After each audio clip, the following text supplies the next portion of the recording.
ಓಂ ಗುರುಭ್ಯೋ ನಮಃ ಹರಿ ಓಂ. ಶುಭೋದಯ. ವೆಲ್ಕಮ್ ಟು ವಾಸ್ತುಜ್ಯೋತಿ ಕಾರ್ಯಕ್ರಮಕ್ಕೆ ಸುಸ್ವಾಗತಗಳು. ಈಗ ವಾರ ಭವಿಷ್ಯ ಆಗಸ್ಟ್ 9ರಿಂದ 15ನೇ ತಾರೀಕು ತನಕ. ಈಗ ಅದಕ್ಕೂ ಮುಂಚೆ ಯಾವ ಯಾವ ಗ್ರಹಗಳು ಯಾವ ಯಾವ ರಾಶಿಯಲ್ಲಿದೆ ಅಂತ ತಿಳ್ಕೊಳ್ಳೋಣ. ವಿಶೇಷತೆ ಈ ವಾರದಲ್ಲಿ ಏನು ಅಂದರೆ 4 ಗ್ರಹಗಳ ಯುತಿ ನಿಮಗೆ ಕರ್ಕ ರಾಶಿಯಲ್ಲಿ ಆಗ್ತಿದೆ ನೋಡಿ. ಉಚ್ಚ ಸ್ಥಿತಿಯಲ್ಲಿ ಗುರು ಅಲ್ಲಿ ಸಂಚಾರ ಮಾಡ್ತಾ ಇದ್ದಾರೆ. ಬುಧ ಆಗ್ಬೋದು, ರವಿ ಆಗ್ಬೋದು, ಹಾಗೆ ಚಂದ್ರ ಕೂಡ ನಿಮಗೆ ಗುರು ಜೊತೆ ಸೇರ್ತಾ ಇದೆ. ವಿಶೇಷವಾಗಿ ಕುಜ ಮಿಥುನ ರಾಶಿಯಲ್ಲಿಯೂ ಹಾಗೂ ಶುಕ್ರ ಕನ್ಯಾ ರಾಶಿಯಲ್ಲಿ ಬಲ ಕಡಿಮೆಯಲ್ಲಿ ಅಂದರೆ ನೀಚ ಸ್ಥಾನ. ಯಾಕೆಂತಂದ್ರೆ ನೋಡಿ ಅಲ್ಲಿ ಲೆಕ್ಕಾಚಾರ ಆಗುತ್ತೆ. ಬುಧ ನಮ್ಗೆ ಶುಕ್ರನಿಗೆ ಐಷಾರಾಮಿ ಖರ್ಚು ಜಾಸ್ತಿ ಮಾಡೋ ಅಭ್ಯಾಸ, ಎಲ್ಲಿ ಲೆಕ್ಕ ಹಾಕುತ್ತೋ ಅಲ್ಲಿ ಕಟ್ಟಾಕ್ದಂಗೆ ಆಗುತ್ತೆ.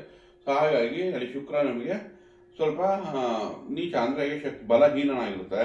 ಬಟ್ ಆದರೂ ಕೂಡ ಈಗ ನೋಡಿ ಶನೈಶ್ವರನು ವಕ್ರೀಯವಾಗಿ ಮೀನ ರಾಶಿ ಸಂಚಾರ, ರಾಹು ಕೂಡ ಕುಂಭರಾಶಿಯಲ್ಲಿ ವಿಶೇಷವಾಗಿ ಅಲ್ಲಿ ನೋಡಿ ವಾಯು ತತ್ವ ಆಗಿರೋದ್ರಿಂದ ರಾಹುಗೆ ಅಲ್ಲಿ ಕಂಫರ್ಟಬಲ್ ಆಗಿರುವಂಥ ಜಾಗ.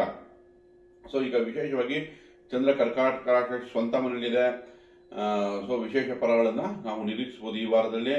ಇನ್ನು ಕೇತು ಸಿಂಹರಾಶಿಯಲ್ಲಿ ಸಂಚಾರ ಮಾಡ್ತಾ ಇದೆ. ಇದು ಈ ವಾರದ ಗ್ರಹ ಗೋಚಾರಗಳು. ಈಗ ದ್ವಾದಶ ರಾಶಿ ಫಲಗಳ ಬಗ್ಗೆ ತಿಳ್ಕೊಳ್ಳೋಣ. ಧನುರ್ರಾಶಿ. ಈ ವಾರದಲ್ಲಿ ಧನುರ್ರಾಶಿಯವರ ವಿಶೇಷತೆ ಏನು ಅಂದರೆ ಅಷ್ಟಮದಲ್ಲಿ 4 ಗ್ರಹಗಳು. ಅಷ್ಟಮಾಧಿಪತಿನೂ ಅಷ್ಟಮದಲ್ಲೇ ಇದೆ, ಅದ್ರ ಜೊತೆಗೆ ಭಾಗ್ಯಾಧಿಪತಿನೂ ಅಷ್ಟಮದಲ್ಲಿದೆ, ಅದ್ರ ಜೊತೆಗೆ ಕರ್ಮಾಧಿಪತಿನೂ ಅಷ್ಟಮದಲ್ಲೇ ಇದೆ. ಸೊ ಕೆಲಸದಲ್ಲಿನೂ ಆಕಸ್ಮಿಕ ಬದಲಾವಣೆ, ಹಾಗೆ ಕೂಡ ಆಕಸ್ಮಿಕ ಧನಲಾಭ ಆಗೋ ಚಾನ್ಸಸ್ ಇರುತ್ತೆ. ನಿಮ್ಗೆ ಇನ್ನೊಂದು ಏನಂತಂದ್ರೆ 6ನೇ ಮನೆ ಅಧಿಪತಿ ಕೂಡ ಕರ್ಮಸ್ಥಾನದಲ್ಲಿದೆ. ಸೊ ಕೆಲಸದಲ್ಲಿ ಸ್ಥಾನ ಪಲ್ಲಟ ಆಗೋ ಚಾನ್ಸಸ್ ಇರುತ್ತೆ. ಸೊ ಆಕಸ್ಮಿಕ ಬದಲಾವಣೆಯೂ ಇದೆ, ಆಕಸ್ಮಿಕ ಲಾಭನೂ ಇದೆ. ಸೊ ಸ್ವಲ್ಪ ಸಣ್ಣ ಪುಟ್ಟ ದುಃಖ ಬರೋ ಚಾನ್ಸು ಇದೆ ಈ ವಾರ. ಹಾಗಾಗಿ ಮಿಶ್ರ ಫಲಗಳಿದೆಯಲ್ಲ, ಇದಕ್ಕೋಸ್ಕರ ನಮಗೆ ಗುರುವಿನ ಪರಿಹಾರ ಮಾಡ್ಕೊಳ್ಳಿ, ಗುರುವಿನ ಜಾಗೃತಿ ಮಾಡ್ಕೊಳ್ಳಿ. ನಾವೀಗ ಜನರಲಿ ಗುರುವಿನ ದತ್ತು ತಗೊಳ್ಳಿ ಅಂತ ಹೆಂಗೆ ಅಂದರೆ ದಿನನಿತ್ಯ ಅಡುಗೆಯಲ್ಲಿ ಗುರುವನ್ನು ಯೂಸ್ ಮಾಡೋದು, ಅಂದರೆ ಅರಿಶಿನ ಯೂಸ್ ಮಾಡೋದು, ದಿನನಿತ್ಯ ಹಳದಿಯ ತಿಲಕವನ್ನು ಇಟ್ಕೊಳ್ಳೋದು, ಅರಿಶಿಣದ ವಸ್ತ್ರವನ್ನು ದಾನ ಮಾಡೋದು, ಅಂದರೆ ಹಳದಿ ಬಣ್ಣದ ವಸ್ತ್ರವನ್ನು ದಾನ ಮಾಡೋದು. ಈಗ ನೋಡಿ ಕುಜ ಸಪ್ತಮದಲ್ಲಿದೆ, ವ್ಯಾಪಾರ ವ್ಯವಹಾರಗಳು ಚೆನ್ನಾಗಿದೆ. ಪಂಚಮಾಧಿಪತಿ ಸಪ್ತಮದಲ್ಲಿದ್ರೆ ಕ್ರಿಯೇಟಿವಿಟಿಯಿಂದ ಕೆಲಸಗಳಾಗುತ್ತೆ, ವ್ಯಾಪಾರ ಚೆನ್ನಾಗಿದೆ. ಆದರೆ ಕೋಪ ತಾಪಗಳನ್ನು ಕೊಟ್ಟುಬಿಡುತ್ತೆ. ಧನುರ್ರಾಶಿ ಫೈರ್ ಎಲಿಮೆಂಟು ಯಾವಾಗ ಇನ್ನೊಂದು ಅಗ್ನಿ ತತ್ವನ ರಾಶಿ ನೋಡುತ್ತೋ ಸ್ವಲ್ಪ ತಕ್ಕ ಮಟ್ಟಿಗೆ ವಿಶೇಷವಾಗಿ ಕೋಪತಾಪದ ಆಸೆ ಮಾಡುತ್ತೆ. ಹಾಗಾಗಿ ನಮಗೆ ಕುಜಿಗೆ ಪರಿಹಾರ ಬೇಕು. ಕುಜಿಗೋಸ್ಕರ ತೊಗರಿಬೇಳೆ ಬೆಲ್ಲವನ್ನು ದಾನ ಕೊಡೋದಾಗಲಿ, ಅಥವಾ ಸುಬ್ರಹ್ಮಣ್ಯನ ಆರಾಧನೆ ಮಾಡೋದಾಗಲಿ, ಅಥವಾ ಲಕ್ಷ್ಮೀ ನರಸಿಂಹಸ್ವಾಮಿನ ಆರಾಧನೆ ಮಾಡೋದ್ರಿಂದ ನಿಮಗೆ ಈ ಕುಜ ಪರಿಹಾರ ಆಗುತ್ತೆ. ಇನ್ನು 3ರಲ್ಲಿ ರಾಹು ವಿಶೇಷವಾಗಿ ಒಳ್ಳೆ ಫಲ ಕೊಡುತ್ತೆ. 4 ಅರ್ಧಾಷ್ಟಮ ಶನಿ ನಡೀತಾ ಇದೆ, ಆದರೆ ವಕ್ರೀಯ ಆಗಿರೋದ್ರಿಂದ ಚಿಂತೆ ಏನಿಲ್ಲ, ಗುರುವಿನ ದೃಷ್ಟಿನೂ ಬಿದ್ದಿದೆ. ಆದರೂ ಕೂಡ ಶನೈಶ್ವರನಿಗೋಸ್ಕರ ನೀವು ವೃದ್ಧರ ಸೇವೆ, ಅಂಗವಿಕಲರಿಗೆ ದಾನ ಧರ್ಮ ಮಾಡೋದ್ರಿಂದ ಶನೈಶ್ವರ ಪರಿಹಾರ ಆಗುತ್ತೆ. ಸೊ ಓವರಾಲ್ ತೊಂದರೆ ಧನುರ್ ರಾಶಿಗೆ ಮಿಶ್ರ ಫಲ ಅಂತ ಹೇಳುವುದು ಒಳ್ಳೆಯದಾಗಿ. ಮಕರ ರಾಶಿ ನೋಡಿ, ಮಕರ ರಾಶಿಯವರಿಗೆ ಸಪ್ತಮಾಧಿಪತಿ ಸಪ್ತಮದಲ್ಲಿದೆ, ಜೊತೆಗೆ 3, 12ನೇ ಮನೆ ಅಧಿಪತಿ ಆದಂಥ ಗುರು ಕೂಡ ಸಪ್ತಮದಲ್ಲಿದೆ. ಬುಧ 6ನೇ ಮನೆ ಅಧಿಪತಿನೂ ಬುಧನ ಜೊತೆ ಸೇರಿದೆ. ನಂತರ ನಿಮಗೆ ಅಷ್ಟಮಾಧಿಪತಿ ರವಿ ಕೂಡ ಸಪ್ತಮದಲ್ಲಿದೆ. ಸೊ ಈ ಥರ ತಗೊಂಡಾಗ ಶುಭ ಕಾರ್ಯಗಳಿಗೆ ಅನುಕೂಲ ಇದೆ. ಗುರು ಸಪ್ತಮದಲ್ಲಿದ್ದು ನಿಮಗೆ ನಿಮ್ಮ ರಾಶಿ ಮೇಲೆ ದೃಷ್ಟಿ ಬೀಳ್ತಾ ಇರೋದು ಖಂಡಿತ ನಿಮಗೆ ಲಾಭ ತಂದುಕೊಡುತ್ತೆ. ಶುಭ ಕಾರ್ಯ, ವಧುವರ ಅನ್ವೇಷಣೆ ಇತ್ಯಾದಿಗಳಿಗೆ ಅನುಕೂಲ ಮಾಡಿಕೊಡುತ್ತೆ. ವ್ಯಾಪಾರ ವ್ಯವಹಾರಗಳಿಗೆ ಅನುಕೂಲ ಮಾಡುತ್ತೆ. ಭಾಗ್ಯದಲ್ಲಿರೋ ಶುಕ್ರ ನಿಮ್ಮ ರಾಶಿ ಕನೆಕ್ಟ್ ಆಗುತ್ತೆ. ಅಂದರೆ ನಿಮ್ಮ ಶುಕ್ರನಿಂದ 5ನೇ ಮನೆ ನಿಮ್ಮ ರಾಶಿ ಆಗಿರೋದ್ರಿಂದ ವ್ಯಾಪಾರ ವ್ಯವಹಾರ ಸಾಮರಸ್ಯ ಎಲ್ಲ ರೀತಿಯೂ ತುಂಬ ಚೆನ್ನಾಗಿದೆ. ಮಕರ ರಾಶಿಯವ್ರಿಗೆ ಏನಾದರೂ ಪರಿಹಾರ ಮಾಡ್ಕೋಬೇಕು ಅಂದರೆ ಅಷ್ಟಮದ ಕೇತು ಮಾಡಿಕೊಳ್ಳಿ. ಪಲಾಶ ಪುಷ್ಪ ಸಂಕಾಶಂ ತಾರಕಾಗ್ರಹಮಸ್ತಕಂ ರೌದ್ರಂ ರೌದ್ರಾತ್ಮಕಂ ಘೋರಂ ತಂ ಕೇತುಂ ಪ್ರಣಮಾಮ್ಯಹಂ. 21 ಬಾರಿ ಹೇಳ್ಕೊಳ್ಳೋದ್ರಿಂದ ಕೇತು ಪರಿಹಾರ ಆಗುತ್ತೆ. ಬೀದಿ ನಾಯಿಗೆ ಆಹಾರ ಕೊಡೋದ್ರಿಂದ ಕೇತು ಪರಿಹಾರ ಆಗುತ್ತೆ. ಸೊ ಓವರಾಲ್ ತಗೊಂಡ್ರೆ ಮಕರ ರಾಶಿಯವರಿಗೆ ಲಾಭಗಳೇ ಹೆಚ್ಚು, ಒಳ್ಳೆಯದಾಗಿ. ಕುಂಭರಾಶಿ ನೋಡಿ, ಕುಂಭರಾಶಿಯವರಿಗೆ 6ನೇ ಮನೆಯಲ್ಲಿ 4 ಗ್ರಹಗಳು.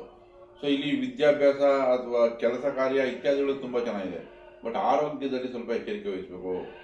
ಸೊ ಆರೋಗ್ಯದಲ್ಲಿ ನೋಡಿ ಚಂದ್ರ 6ನೇ ಮನೆಯಲ್ಲೇ ಇದ್ದು ಸೂರ್ಯನ ಜೊತೆ ಸೇರಿಕೊಂಡಾಗ, ಸಪ್ತಮಾಧಿಪತಿ ಜೊತೆ ಸೇರಿಕೊಂಡಾಗ ಪತಿ ಅಥವಾ ಪತ್ನಿಯ ಆರೋಗ್ಯದಲ್ಲೂ ಚಿಂತೆ ಬರ್ಬೋದು. ಬಟ್ ಕೆಲಸ ಕಾರ್ಯಗಳು ಚೆನ್ನಾಗಿದೆ. ಇನ್ನು ಶನಿ ವಕ್ರೀಯ ಆಗಿರೋದು ಮತ್ತೆ ಕೆಲಸದಲ್ಲಿ ಸ್ವಲ್ಪ ನಿಧಾನ ಅನಿಸ್ತಾ ಇದೆ. ಬಟ್ ಆದರೂ ಕೂಡ ನಿಮಗೆ ಮುಂಬರುವ ದಿನಗಳಲ್ಲಿ ಲಾಭದಾಯಕವಾಗಿರುತ್ತೆ. ಅಷ್ಟಮದಲ್ಲಿರೋ ಶುಕ್ರ ನಿಮಗೆ ಆಕಸ್ಮಿಕ ಶುಭ ಸುದ್ದಿಗಳು ಅವಾಗ ಕೊಡುತ್ತೆ. ಇನ್ನು ಕುಜ ಕೂಡ ಪಂಚಮದಲ್ಲಿದೆ, ಅದು ಕೂಡ ಮುಂಬರುವ ದಿನಗಳಲ್ಲಿ 6ನೇ ಮನೆಗೆ ಹೋದಾಗ ಶುಭ ಫಲಗಳನ್ನ ಹೆಚ್ಚಿಕೊಡುತ್ತೆ.